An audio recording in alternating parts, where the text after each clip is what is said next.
Hallo zusammen, herzlich willkommen zu einem weiteren Video. Ihr erinnert euch, vor ein paar Wochen habe ich euch schon mal von meinem RS5-Drama berichtet, dass der RS5 sich halt mega fährt wie eine Badewanne. Das heißt, man fährt an eine Ampel ran und dann macht er erstmal den hier, also er wankt so nach vorne und nach hinten. Wo wir dann erstmal dachten, so okay, wir tauschen das Fahrwerk dann gegen ein KW Variante 3 Fahrwerk und dann sollte das besser werden. Das hat es auch besser gemacht. Also das Auto hat dann nicht mehr nur noch den hier gemacht, sondern hat dann auch den hier gemacht.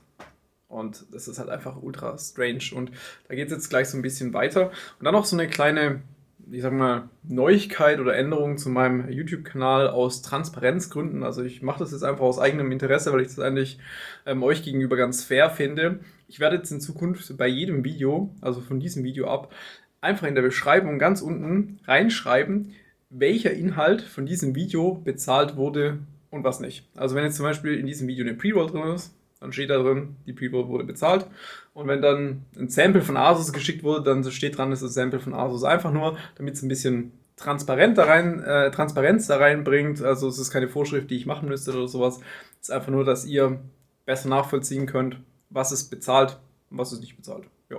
Dieses Video wird unterstützt vom Webhosting-Dienstleister und Rechenzentrenbetreiber Hetzner und seinen Hosting-Produkten für Privat- und Geschäftskunden. Der aktuelle AX51 NVMe-Server mit ASRock Rack Mainboards ist mit den starken Ryzen 7 3700X 8-Kernen bestückt und bietet standardmäßig 64 GB ECC-Speicher und ist optional auf 128 GB erweiterbar. Mit den standardmäßig verbauten NVMe-SSDs ist nicht nur die Arbeitsgeschwindigkeit sehr schnell, sondern auch die Bereitstellungszeit des Servers von in der Regel nur 10 bis 15 Minuten nach Buchung. Das komplette Rack-Design und speziell auch die Kühlung ist komplett von Hetzner in Deutschland entwickelt und bietet neben 24/7-Support eine schnelle Internetanbindung, DDoS-Schutz und eine konkurrenzlose Preis-Leistung mit einem Einstiegspreis von nur 64,26 € im Monat. Mehr Informationen findet ihr über den Link in der Beschreibung. Und da bin ich auch schon wieder bei Audi, denn ich würde sagen, es geht weiter mit dem guten alten RS5-Thema. Wir haben auf jeden Fall kräftig eingekauft. Erstmal 2 Teile von Abt, und zwar beides Stabilisatoren. Einmal für vorne, einmal für hinten. Links für vorne, rechts für hinten. Und hier sind auch irgendwelche Lagerbuchsenteile schon dran, die hier drauf gepresst sind. Also es sind auch Gummiteile auf jeden Fall, aber die sind auch schon mal härter als das, was serienmäßig verbaut ist. Und die Geometrie ist auch eine andere, das Material ist stärker, dicker. Ja, schauen wir auf jeden Fall erstmal, was das bringen wird. Und dann haben wir noch alles Mögliche an Buchsen bestellt. Danke nochmal an euch für das ganze Feedback. Das ist so ein bisschen Schwarmintelligenz. Also wir haben einfach mal geschaut, was ihr alle so geschrieben habt. Und ganz viele haben gesagt, ey, tauscht auf jeden Fall mal die Buchsen aus. Und da haben wir auch richtig viel dazu gefunden. Wir haben hier quasi gefühlt das ganze Lieferprogramm von Powerflex einmal hoch und runter bestellt. Das sind alle Buchsen, die es für mein Auto irgendwie gab. Also die ganz links hier, das sind diese Achstonnenlager oder auch Hydrolager, die gab es für den RS5 eigentlich gar nicht. Das sind aber die, wo wir im Verdacht hatten, dass es am meisten bringt, weil die von der Kraft her, ja, ich sag mal 45 Grad zu dieser Vorwärts-Rückwärts-Bewegung stehen. Das heißt, die sollten eigentlich am meisten Kraft aufnehmen. Sieht man ja auch so ein bisschen an der Größe. Und die anderen, ja, das ist alles für Radaufhängung. Bin ich mal gespannt, was die bringen. Also die werden alle so nach und nach eingebaut und dann immer wieder getestet, was bringt was. Also erstmal Stabilisatoren einbauen. Ich meine, wenn die drin sind, dann sollte das nicht viel, ich sag mal, härter werden vom Fahrgefühl, da sollte sich nichts wirklich tun, also dass es schlimmer wird. Und wenn es das schon war, dann muss man ja nicht weitermachen und ansonsten, ja, tauschen wir über die Buchsen und schauen mal, ob dann das Auto sich besser fahren wird. Diese ganzen Buchsen hier, die sind übrigens aus Polyurethan, also es ist ein relativ fester Kunststoff.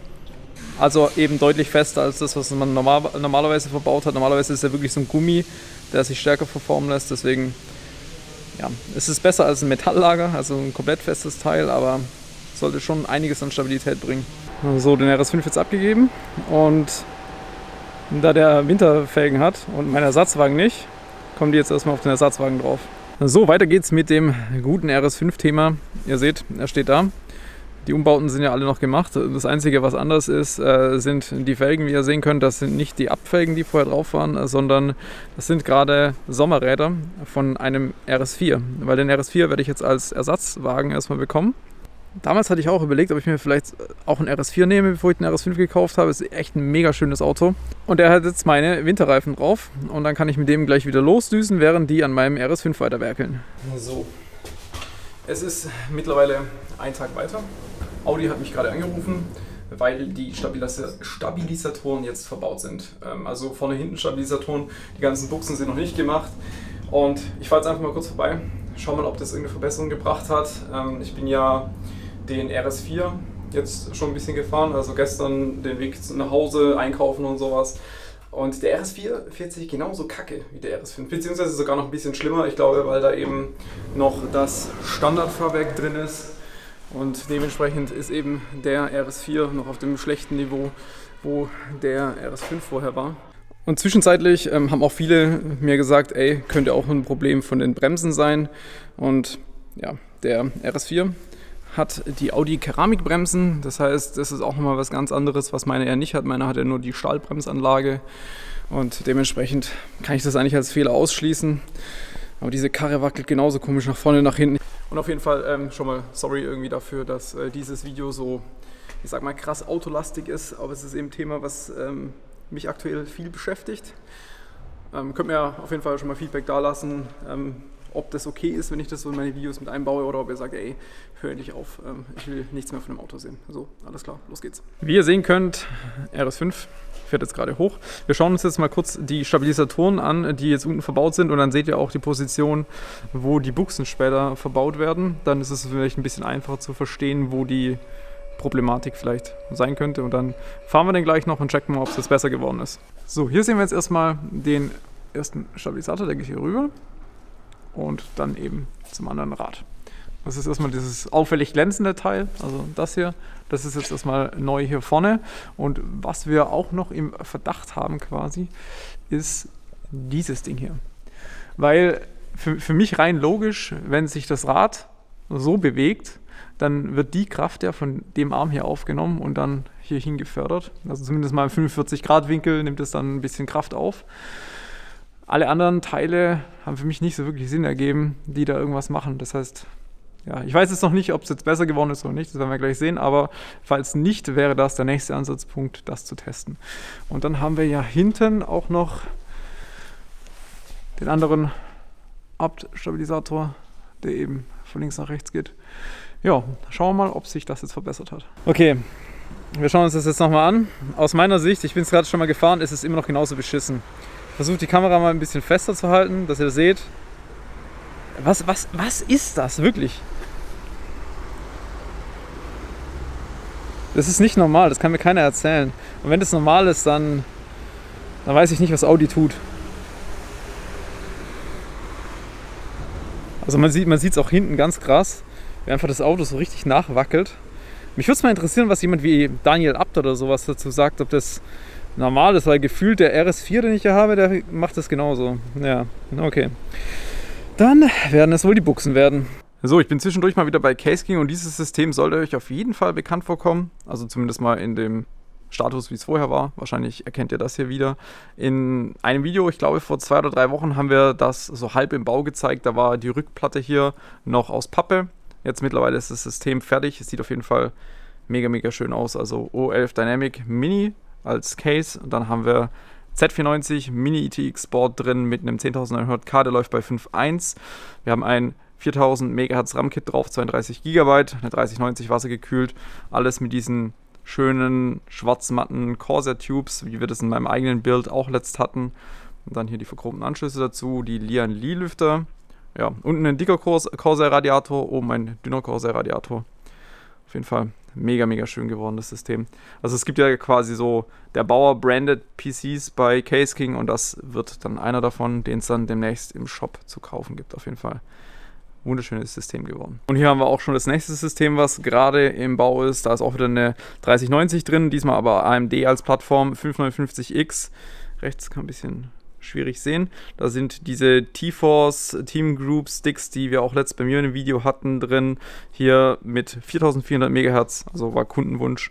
Ich persönlich würde wahrscheinlich eher 3866 nehmen, weil in der Regel einfach schneller. Ansonsten wird es aber auch ein schönes System in diesem Inwin-Gehäuse. Und ihr seht, hier wird auch wieder quasi mit Pappe erstmal eine Distroplate vorbereitet. Und hier ja, liegt auch schon so das Zwischenergebnis. Also hier die Midplate. Da sieht man schon, das ist ein bisschen ausgeschnitten. Ja, hier die RAM-Kits. Ich bin auch mal gespannt, wie das dann fertig aussieht. So, einen Tag später, ihr seht, der RS5 fährt jetzt wieder auf die Bühne hoch. Die Umbauten sind alle erledigt und jetzt schauen wir mal kurz an, ja, wie die Buchsen aussehen, die wir gewechselt haben. Da ist das Axton-Lager, nennen wir das jetzt mal. Dieses Teil hier komplett getauscht. Diesen Arm, der hier rüber geht. Und dann haben wir noch andere Buchsen, ich weiß nicht, ob man die sehen kann. Die sitzen hier an diesem Teil innen drin. Die wurden auch noch getauscht. Und dann auch noch ganz oben drin. Kann man vielleicht ein bisschen sehen, ich glaube, man kann es nicht sehen. Auf jeden Fall von dieser Strebe, die hier oben rüber geht, da oben drin, da sitzen auch noch welche und die wurden auch noch alle getauscht. Also alles, was man jetzt tauschen konnte, wurde jetzt verändert. So, dann schauen wir uns das nochmal an. Es ist auf jeden Fall besser geworden. Also wir schauen jetzt nochmal hinten kurz erstmal. Ja, und vorne auch. Also es ist nicht weg, man sieht immer noch, dass das Auto so ein bisschen hin und her wackelt. Aber es ist viel, viel besser geworden. Ein bisschen was klackt hinten. Bin noch nicht sicher, woran das liegt, aber ja, Ergebnis ist auf jeden Fall besser als vorher. Ich renne da gerade noch ein neues Video raus, was dann am Dienstag online geht. Also wenn ihr das Video hier seht, den Vlog, dann ist auf jeden Fall dieses Video schon online. Wer kennt es auch, wenn man einfach im Taskmanager sieht, dass der PC schon 47 Tage am Stück läuft. Projekt Unvernunft, einfach ja, zuverlässiges Teil. Einfach mega happy mit diesem System, muss ich sagen. Das Einzige, was nervt, ihr seht es immer noch, Corsair IQ, einfach immer noch scheiße. In der Hinsicht, dass man nicht eine freie Anzahl an Modulen einstellen kann, das ist halt echt beschissen, aber gut, damit habe ich mich irgendwann abgefunden. Ansonsten einfach leistungstechnisch schon noch ein geiles System. So, ich bin jetzt eine Woche lang gefahren, das Auto, so wie es jetzt umgebaut wurde, mit den ganzen Buchsen, die gemacht wurden. Und es ist wirklich, wirklich besser geworden. Und an dieser Stelle frage ich mich einfach, wie konnte dieser RS5 oder allgemein auch der RS4, wie können die das Werk bei Audi verlassen in diesem Zustand? Also eigentlich muss es bei so einer Testfahrt ja auffallen, dass so ein Auto immer nach vorne und nach hinten schwankt. Okay, das kann man vielleicht noch rechtfertigen und sagen, ja, das ist ein mega komfortables Fahrwerk. Das wollen die Leute heutzutage so haben. Bei einem RS-Auto, wo ich mir dann denke, ja, dann kauft ihr halt lieber ein A5 oder ein S5. Das verstehe ich nicht so ganz, aber diese Buchsenthematik, dass das Auto einfach sich nach vorne und nach hinten bewegt, wenn man bremst, ist ja unbegreiflich. Aber vielen Dank nochmal an euch auf jeden Fall für die Problemlösung. Ja, ihr habt die Lösung gefunden, wir haben es eingebaut. Mega, mega cool. Vielen, vielen Dank nochmal an dieser Stelle. An dieser Stelle auch vielen Dank an das Autohaus Berlin-Spandau. Also die haben wirklich eine super Arbeit geleistet. Kommunikation mit denen ist einfach immer unfassbar gut. Kann ich auch jedem empfehlen, falls ihr mal... Die machen ja auch Umbauten. Das ist ja das Lustige. Also das ist ja ein Autohaus, die auch Tuning machen. Und das ist Audi-Händler. Das finde ich eigentlich ganz geil. Deswegen habe ich auch meinen RS5 da machen lassen. Deswegen, falls ihr da was habt, kann ich auf jeden Fall weiterempfehlen, falls ihr hier aus der Region Berlin seid. Und damit sind wir auch durch für dieses Video. Wir sehen uns beim nächsten Mal wieder. Ciao, ciao.